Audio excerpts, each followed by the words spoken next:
धर्म को संसार का सबसे पुराना धर्म कहा जाता है। यही कारण है कि इसे सनातन धर्म कहा गया है। सनातन यानी जो सदा से रहा हो।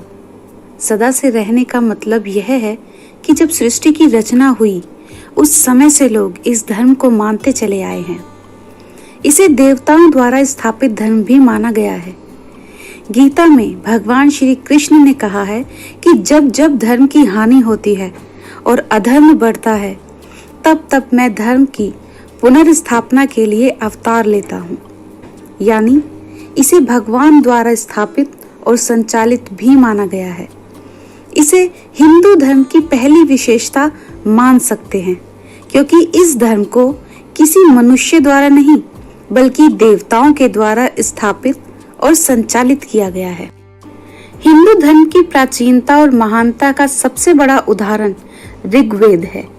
इसे हिंदू धर्म का सबसे प्राचीन ग्रंथ माना जाता है।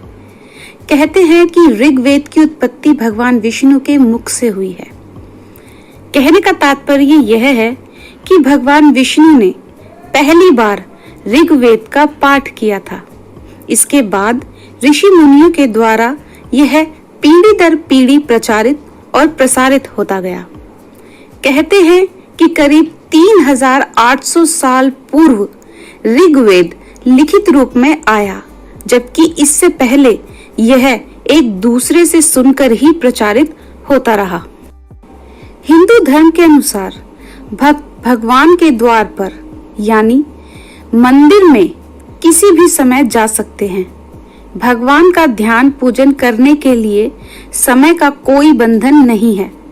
भक्त को जब भी समय मिले तभी वह अपने आराध्य की उपासना कर सकता है, क्योंकि हिंदू धर्म की मान्यता है कि ईश्वर कण कण में और हर क्षण में हर स्थान पर मौजूद है। स्त्री पुरुष समानता का भाव जैसा हिंदू धर्म में प्रकट होता है, वैसा किसी अन्य धर्म में नहीं है।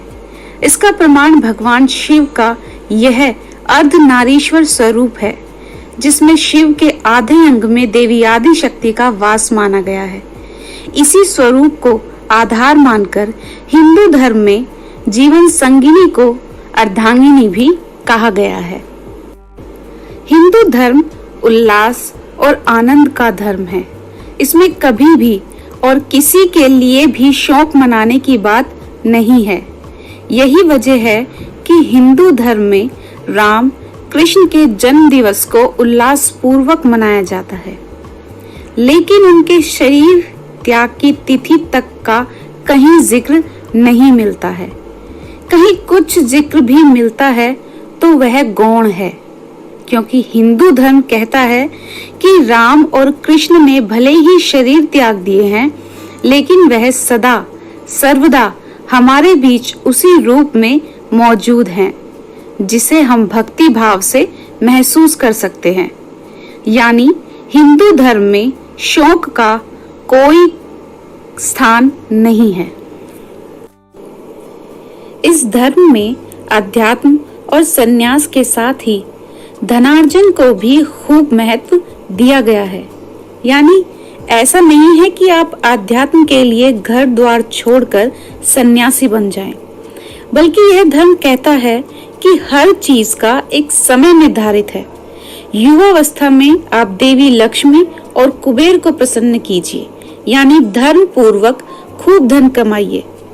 गरीबी में जीना भी पाप कहा गया है, क्योंकि मनुष्य अभाव में होने पर गलत काम कर सकता है और पाप का भागी हो सकता है।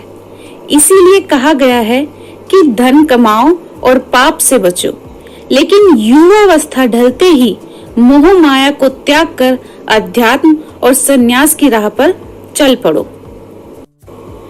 हिंदू धर्म में चल और अचल दोनों तरह के देवताओं का जिक्र किया गया है। अचल देवता हैं मूर्ति रूप में विराजमान देवता, जिन्हें आप मंदिरों और घरों में पूजा स्थल पर देखते हैं, जबकि चल देवता धरती पर चलने वाला हर जीव जंतु है। यानी हिंदू धर्म में हर जीव को भगवान माना गया है। गीता में इस बात का उल्लेख करते हुए भगवान श्री कृष्ण ने कहा है कि वह हर जीव में आत्मा रूप में विराजमान रहते हैं। इसीलिए सभी जीवों में मुझे देखना चाहिए, और जो यह रहस्य जान लेता है वह पाप से मुक्त हो जाता है। हिंदू धर्म में मृत्यु को भी देवता माना गया है। यमराज को जीवों के प्राणों को हरने वाला और भगवान शिव को संहार और प्रलय करने वाला कहा गया है। बावजूद इसके इन्हें देव और महादेव कहा जाता है। यानी हिंदू धर्म एकमात्र ऐसा धर्म है जिसमें मारक को भी पूजनीय माना गया है। इनके प्रति आदर का भाव प्रकट किया गया है। इसकी वजह यह है कि हिंदू धर्म में मृत्यु को मुक्ति का मार्ग माना गया है। अवतारवाद की जैसी परिकल्पना हिंदू धर्म में है, वैसा किसी अन्य धर्म में नहीं है। हिंदू धर्म में बताया गया है कि हर युग के अंत में भगवान का अवतार होता है और नए युग का आरंभ होता है। इस समय कलयुग चल रहा है और कहते हैं कि कलयुग के अंतिम चरण में मनुष्य व्यभिचारी हो जाएंगे, संबंधों की मर्यादा को भूल जाएंगे, स्त्रियों में लज्जा समाप्त हो जाएगी, मनुष्य पशुवत व्यवहार करने लगेगा। तब भगवान कल्कि अवतार लेकर धर्म को पुनः स्थापित करेंगे। कल्कि अवतार की यह परिकल्पना कहीं और नहीं है।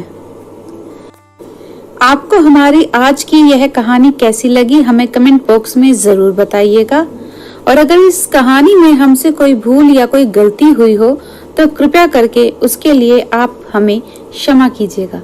धन्यवाद।